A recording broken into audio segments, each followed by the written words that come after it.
Brassens, Lettres à tous nos, c'est l'adaptation d'une correspondance en fait, entre Georges Brassens et Roger Tousneau, et une correspondance qui a la particularité d'être un peu unilatérale, puisqu'on n'a que les lettres de Georges Brassens, on n'a pas retrouvé celle de Roger Tousneau. Et donc ça évoque la vie de Georges Brassens à Paris entre 1946 et 1952. Roger Tousneau, c'est un philosophe qui vit à Lyon. Ils se sont rencontrés au siège du journal anarchiste Le Libertaire, pour lequel ils étaient tous deux chroniqueurs. Et il s'est instauré entre eux tout de suite une alchimie, une amitié, et de là a pris naissance cette correspondance, à travers laquelle ils s'échangeaient toutes leurs références, leur nourriture spirituelle, littéraire. Roger Tousneau a été véritablement une clé de voûte pratiquement de l'œuvre de Brassens. Il le dit lui-même, tu es une pierre fondamentale de mon œuvre, de ma vie intellectuelle, tu étais nécessaire, te voilà indispensable. Et étrangement, cet homme qui a aidé Brassens pratiquement à se construire au niveau littéraire, poétique peut-être aussi, enfin qui l'a poussé à se construire, ne figure pratiquement nulle part. Roger Tousneau, il a disparu des radars.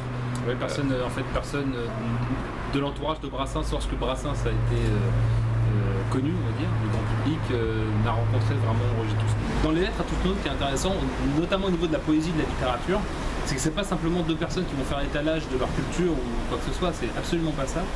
C'est à quel point la littérature, la poésie, le cinéma peuvent être prégnants dans la vie et donner des pistes, des sources, des idées, des convictions sur certaines choses. L'idée absolue de la liberté qu'ont Brassens et Roger Tousneau, à mon avis, ne serait pas tout à fait la même sans les nourritures terrestres d'André Gide, par exemple. Pendant la guerre, il y a le STO qui se met en place, il se fait avoir et il répond à une convocation, il est envoyé en Allemagne à Basdorf. Un jour, il a une permission et ses copains lui disent ne reviens pas. Donc il part à Paris. Là, il se planque chez une amie de sa tante, donc Jeanne de Boniec, qui vivait donc ici, en Patrimoine, avec son mari Marcel Planche. Et il va rester jusqu'en 1966.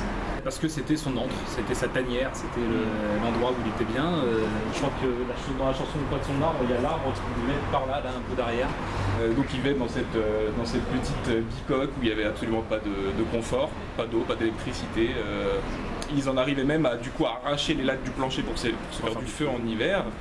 Et du coup, dans Chanson pour l'Auvergnat, on peut se rendre compte que Georges Brassens rend non seulement hommage à Marcel Planche, mais aussi l'Auvergnat, c'était tous les amis de cette époque-là qui l'accompagnaient, et notamment Roger Tousneau, parce que Roger Tousneau, non seulement il lui envoyait des livres depuis Lyon, mais il lui envoyait aussi de la nourriture.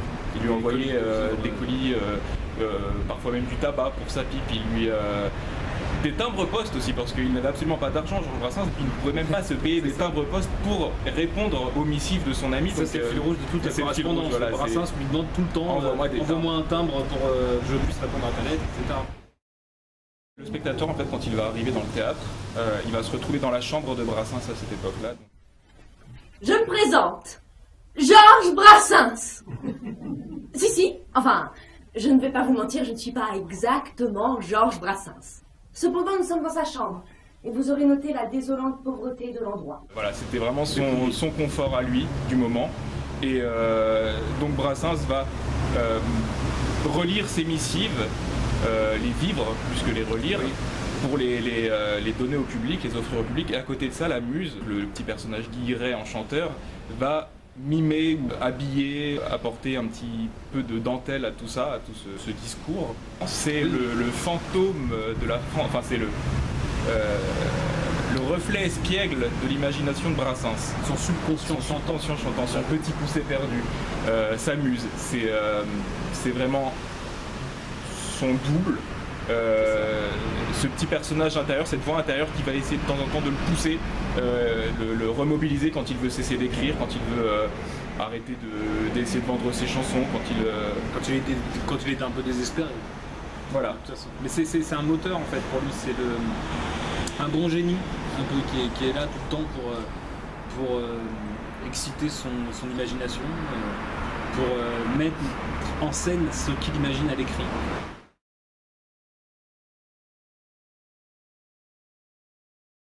Laure Estelle-Nézan qui joue la muse, Nicolas Fulot Roger Tousneau, Amélie Legrand, Maria alias Le Succube, et j'ai le grand plaisir, Vincent Mignot. j'ai le grand plaisir de Brassens. Georges Brassens. Parce que la ressemblance est frappante. Voilà, c'est ça. Et, Tout de suite, on s'est dit c'était pour toi. et encore, vous n'avez pas vu la photo de Roger Tousneau.